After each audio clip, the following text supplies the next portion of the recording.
રૂપિયો દેનારો બાપ વયો ગયો. હવે અમે નિશાળે જાવું તો માડી અમને રૂપિયો કોણ વાપરવા દેશે?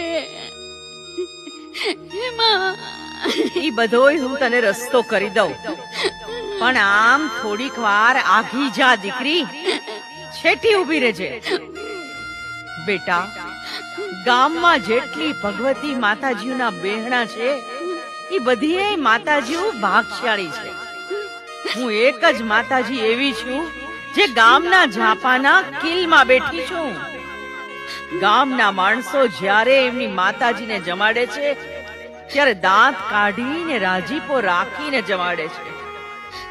અહીંયા ઝાપાના કિલમાં મને જે કોઈ નારિયેળ દેવા આવે છે એને કોઈ દી દાંત કાઢીને હરખથી રાજીપાથી મને નારિયેળ નથી દીધું.